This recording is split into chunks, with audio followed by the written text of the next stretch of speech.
Hey everyone, Regal Reviews here. It is White Rice Wednesday, which means time for my Survivor recap. So, for the first time, I was actually a bit lazy taking notes on tonight's episode, so it's going to be a very short premiere episode. So, season premiere of Survivor 44. Congrats to the cast and crew on 44 seasons. Tremendous accomplishment. So, I think what stands out so far is that we're only one episode in, one challenge in, and medical's already coming. Like, you could kind of see something's gonna happen with the slow motion, and all of a sudden you see Bruce, if like it looks like a cut on his head, and we've seen people get injured in challenges before many times. We've seen them like different cuts and bruises, but this literally looked like his head was sliced. Like he was bleeding really bad. And medical took a look at him and they determined that he was good. They the challenge continued and Green ended up winning the challenge. So basically means they get their supplies. Orange and Purple then have to decide between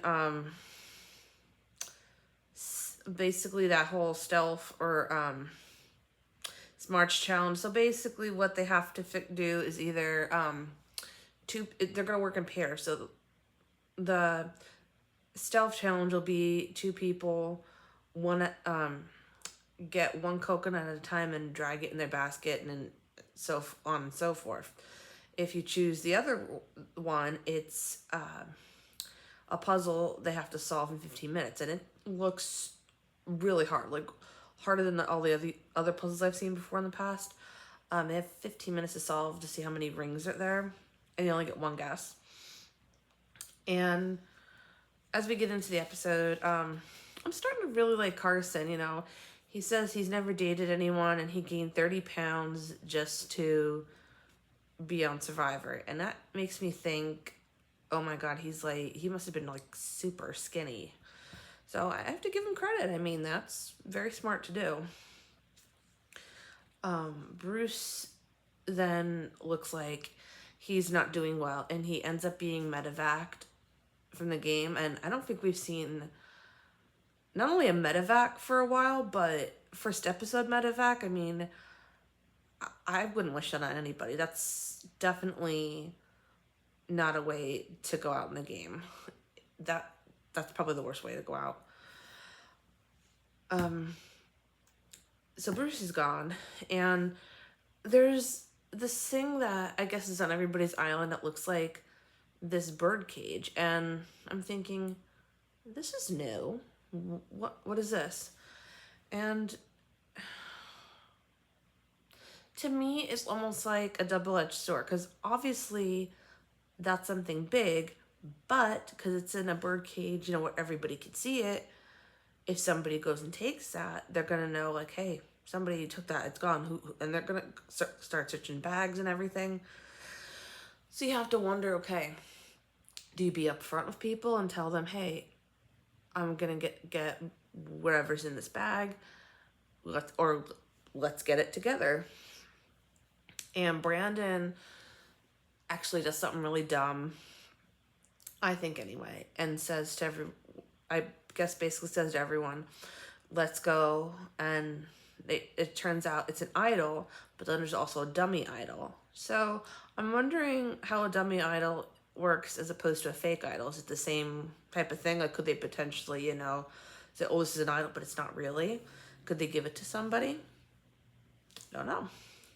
But they did come to the conclusion that it is Brandon's idol, because sometimes, the way idols work is whoever, not who finds it, but whoever, finds it, but then, touches it, becomes in possession of it, that's the person who has the idol. So technically, no matter if they say, oh, it's a tribe idol, it's Brandon's idol, because he's the one that found it.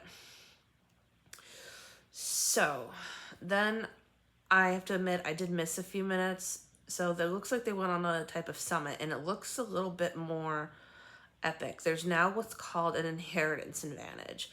And this is something very new. And basically that means that at Tribal Council, they can take all the advantages and idols. And I believe it says after they're played.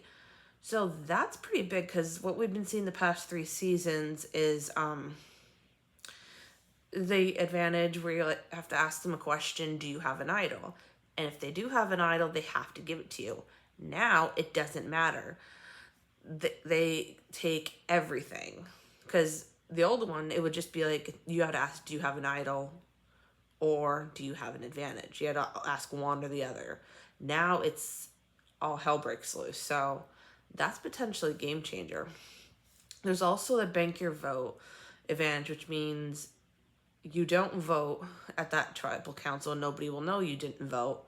However, you'll use that parchment as an extra vote at the next tribal council, which makes no sense to me, because eventually they're going to know somebody didn't vote, because the numbers aren't going to add up. So I think that's a pretty sucky advantage, because how does that advantage you? Because like eventually they're going to find out that you're not the one who voted, and then you have that extra vote to use next time. Isn't it just the same thing as just getting an extra vote? So at the immunity challenge, they had to basically get these chests to shore and pull a buoy, and then they had to put together a slide puzzle. And it looks like, and we haven't seen this in quite a while either, there was a conversation between opposite tribes, and they say that so-and-so showed me that I don't